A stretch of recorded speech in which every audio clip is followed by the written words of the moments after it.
Alrighty, so the festival has just ended, or the live stream itself, and we are obviously getting the new Demon King. I guess he's technically still Demon King Zeldris, but we are getting the the absolute ugliest version of him, which isn't necessarily a bad thing. But I was kind of hoping for one of the more Zeldris-looking Demon Kings, but at the end of the day, it's still really cool. He is pretty crazy. He sounds crazy on paper. I'm very interested to see how he looks when like regular players sort of get a hold of the unit. But he is a dark unit, which is very, very interesting. We have his kit right here, which is translated from Kane over in the 7DS Leaks Discord, so shout out to him. But he is the ruler, Tyrant, Demon King, so no mention of Zeldris in there either, so I'm assuming, obviously he's probably going to have his own gear sets and everything. Might have just been wishful thinking that you could share them with the, the Zeldris characters. But his passive is crazy. The Ruler of Rules. At the start of the battle, apply Ruler of Rules for 2 turns to the unit and apply Return to demon allies for 2 turns. At the start of an ally's turn, the unit increases attack-related stats by 18% for every return gone from enemies. When the unit is alive in the battlefield, seals all effects from commandments, and for every dead ally with commandment, increases 30% of his attack.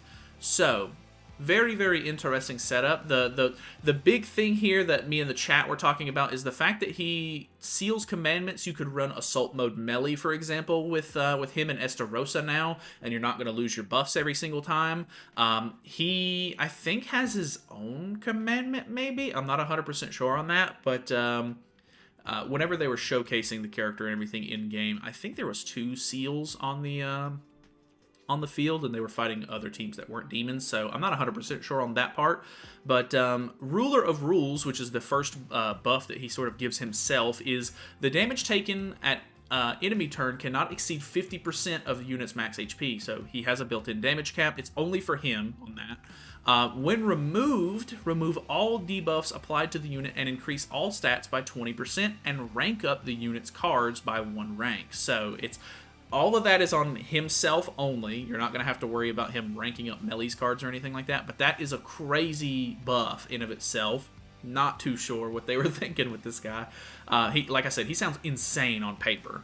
Return is the buff that he gives all of his demon allies, which is reduced damage taken by 20%. So not only is Assault Mode Melee getting, or not Assault Mode, Purgatory Melee getting his own 3 damage reduction stacks, but he'll have 20% reduce from the return buff as well. His 2 skills are, skill 1 is Quietus, and it is an execution effect, which is new, and it's a single target, 200% multiplier, and execution is 60% attack boost when the skill is used, and 2 times critical chance. So you'll see when we look at the gameplay for him a little bit, he wasn't insanely powerful. It didn't seem like he could deal really good damage, and of course any new festival is going to pretty much wipe with an ultimate regardless, but he definitely seems a little bit more I don't want to say supporty. He's in between being a good DPS and a support for the team overall. So we'll kind of have to see how it sort of plays out and what team comps people come up with. His second skill is an AoE 210 multiplier, and it applies Mark of Death for 1 turn. So it's basically like an enhanced version of Infect, which is, I guess, technically good because he's going to be replacing Ominous Nebula Zeldris on the team, and one of the biggest parts about Ominous Nebula Zeldris is that he has an AoE Infect card. But Mark of Death is seals enemy healing and decreases critical defense and resistance by 40%. So you're going to put that on, they can't heal anymore, it's going to stop Tarmio links, and you're going to do more damage to them, which is, I don't know, he sounds like he has so much stuff going for him. It's actually insane. I can only assume this is to help combat the fact that Ragnaroks right now have a ton of stats, they're pretty tanky. The Bond team with Meliodas and everything has built-in damage reduction and everything with Dian, so it's really tanky. I just assume that this is to help get through all of that bulk, but any other team is going to just get absolutely shredded. Obviously, Angels can't be stat lowered, so I guess they have that going for them, but Angels are nowhere near top of the meta right now, so maybe they'll be fine with the whole no stat lowering thing, but we'll kind of have to see how that goes in the future. His ultimate is Incursion, decreases enemies' all stats by 50% for 2 turns and attacks with 750% multiplier and applies Stage 4 Dark Effect for 2 turns. Stage 4 Dark Effect is no skills can be used, including ultimates. What do you want me to do about that? I mean, realistically, you're probably going to wipe with the ultimate anyway, but the fact that it literally seals every skill, what are you supposed to do about that? You know what I mean? So, either way, they have released the patch notes and everything, so we're going to go over, like, skimming through the actual patch notes, and we'll go over the banner and everything. So the banner is pretty interesting. They have Assault Mode Melee, Old Festival Zeldris, we have Margaret on here, Festival Cusack, Berserk Estarossa, and Purgatory Melee. And then we have a couple of seasonal characters on top of some just decent pulls in general. We have Ominous Nebula Zeldris, which is pretty notable. Both of the Demon Cusack and Chandlers, which is pretty cool. You have Red Tarmiel, Green Sariel, which are pretty much staples. You have Jenna and Zenari, which is pretty interesting because Zenari is really useful for a lot of things, like cleanse-wise for, like, Belmoth, for example. So she's really nice to have, and in this update, they did give Jenna a Holy Relic, so we'll go over that in just a minute. But a couple of seasonals and everything. We have Halloween Gother in here, which is nice if you don't have him maxed out at this point, or you don't have him in general, that would be helpful. Ragnarok Bond on here and a couple of other commandments, which is okay. They are doing the power-up tickets again, so you have increased rates there, up to 6%. Nothing crazy, considering that regular festival rates are 4%, and you have to pay for these tickets only, so most of the time it's not really great value. They are also doing this new banner right here, so you get a guaranteed UR ticket. I think you might have to buy this one. I'm not 100% sure, but the characters come at level 90. You could just choose one of these units. But they also have a regular banner where you can pull on it, and I think they're giving you enough to do an entire rotation here. So basically, you're going to get a free copy of Blue Griamore, the new Green Excalibur Arthur, and then you get to choose a character at the 420 mark. So you can choose any of these units. Obviously, none of them are super new or like groundbreaking, but you know, free units are free units. We'll take that. So let's go over a little bit of the patch notes and see what's in here. They obviously are adding a new story chapter with chapter 28, looking like it's going to be pretty cool. Obviously, Demon King Zeldris, Demon King is getting new outfits and everything, which is fine. We are getting a new card set. I don't think anybody ever really prioritizes translating card sets, unfortunately, so we'll have to see what that one does whenever it comes out on Global, or if somebody knows and you can put it in the comments, would appreciate that. We do get 2 new Holy Relics. We have Berserk Estarossa and Jenna, which is pretty interesting. Berserk Estarossa is probably the one that everybody's super excited for, but it's not anything too crazy, so obviously you are going to get increased stats from a Holy Relic in general. It does take Nidhogg mats, which I don't think is very surprising. And the effect of it is when you kill an enemy, you're basically going to reduce the enemy's ultimate move gauge by 1. So it's kind of like an ult rush countering measure, which I think is really good. Always really like countering ult rush because I think ult rush is really lame. But I don't know, not the craziest effect, of course. But then again, you know, Estarossa himself is pretty crazy on his own. Like, he's still really good and a staple on the Demon team. So the fact that they didn't give him anything, like, really crazy broken is obviously good. But this will be just a nice effect to help, you know, counter those, like, ult-rushing, you know, Lost Veins or whatever the case may be there.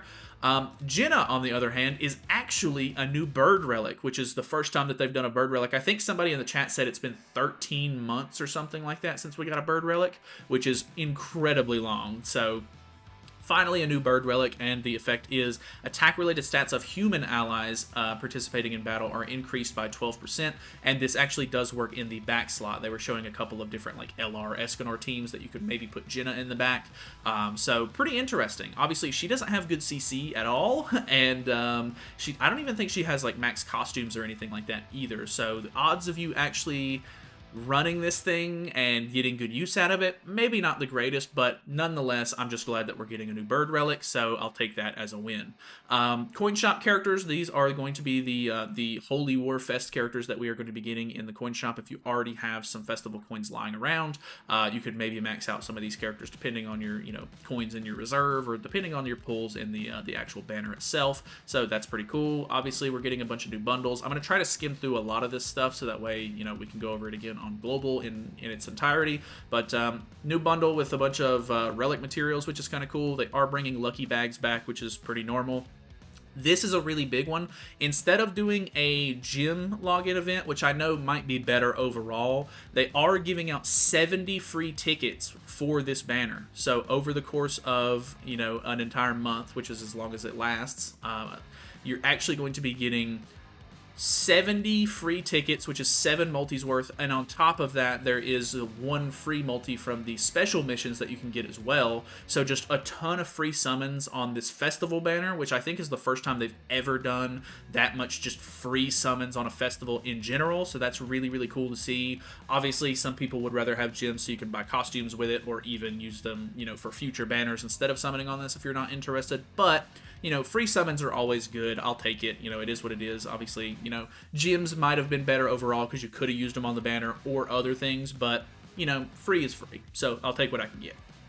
Next up, we have a login event for the other banner free tickets. These are the free banner summons or whatever, so you can get those as well. 14 free days of summons, which are all, these are multi-tickets, so you're just going to be getting, you know, pretty good odds to get those older characters and power them up to level UR 90, so that's pretty cool. We do have these special events. You're going to get a level 90 token, so this will actually just power a character all the way up to level 90 like instantly, which is pretty cool. And like I said, you do get a free multis worth. They are bringing back the sort of well, I don't remember what these are called. They're like grace events or whatever, where you get buffs. So those are pretty cool. We're going to be getting that again. There is this new wish box event. Actually, I think this is something that they've actually done before, so it's nothing too crazy, but a lot of the Power Ranger outfits are in here on top of just a bunch of extra free rewards, and even some Nidhogg stuff, which is kind of nice, like some Holy Relic stuff in general, which is pretty cool. New roulette event. So that's pretty neat, and then just pretty normal rewards from these. You get more keys for that wish box event. This is pretty interesting. They're bringing Einik out as a sort of co-op sort of like deathmatch sort of event. They showed it off a little bit on the JP live stream, but you and a friend are basically just going to fight Einik on different difficulties, and he actually seemed like he was kind of hard. They were using LR Escanor on one of the teams, and he really wasn't killing him as fast as I was expecting him to.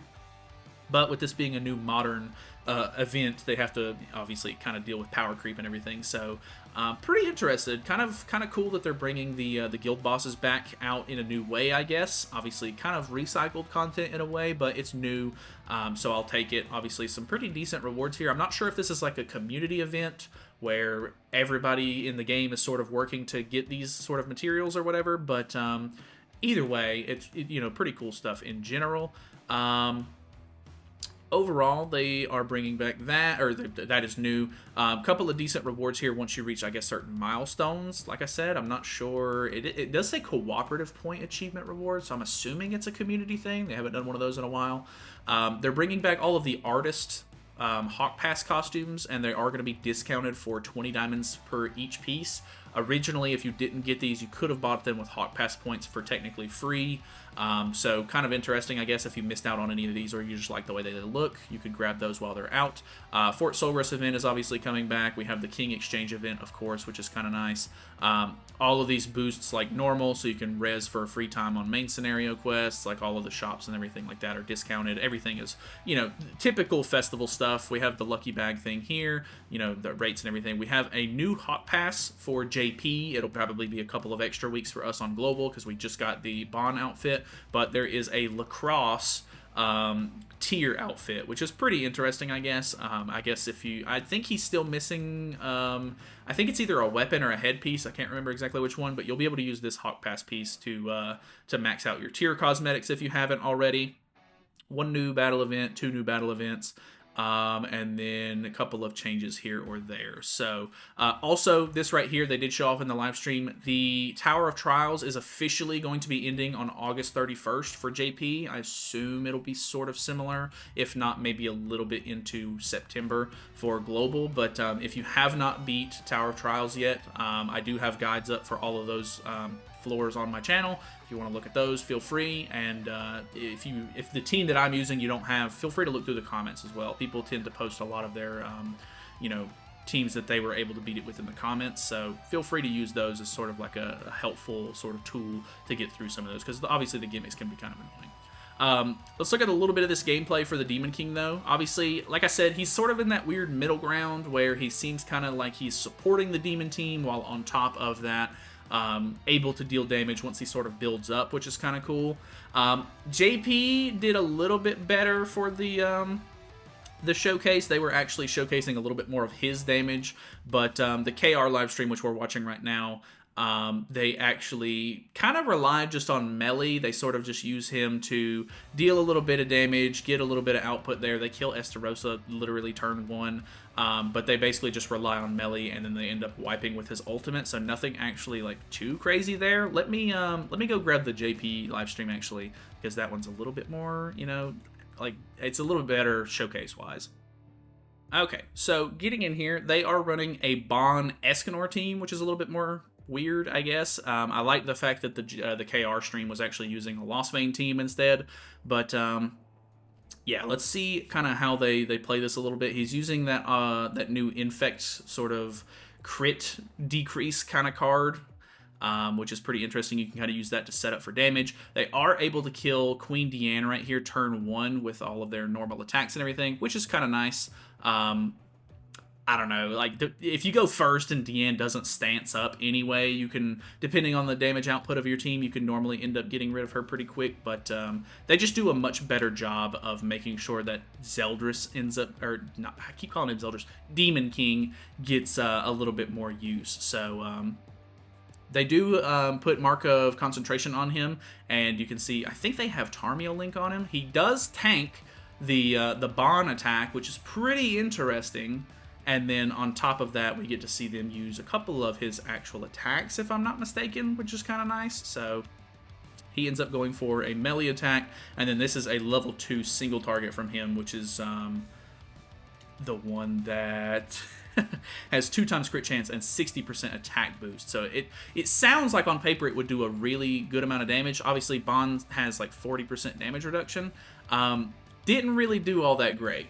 I think the next turn that they do with Demon King is a little bit better, if I'm not mistaken. They have a level 2 on both cards because they've ranked up his cards at this point. So AoE here does really good damage, actually. I think that AoE card is going to be like the better of the two. I mean, the single target, of course, can do good too, but now that it's powered up here, you can see it does 535k. That obviously hit pretty hard. So I think it's going to take a lot of build up for him to actually do really well. But at the end of the day, I don't know that he's necessarily going to be as good or take over the DPS spot from melee, unless I guess they prioritize melee first. If they kill off your melee and then you're building up your Demon King, he could potentially help you still win, I guess. I don't know. We'll just kind of have to wait and see how it goes. But very interesting stuff, very interesting patch. It's kind of weird that they're bringing back the Demon team as it literally just left the meta like 2 weeks ago, but I guess it is what it is. So let me know your thoughts and opinions on the whole thing. Hopefully you guys enjoyed the video and the roundup of all of the new stuff. Thank you guys so much for watching. Feel free to subscribe if you haven't already. I will see you guys in the next one.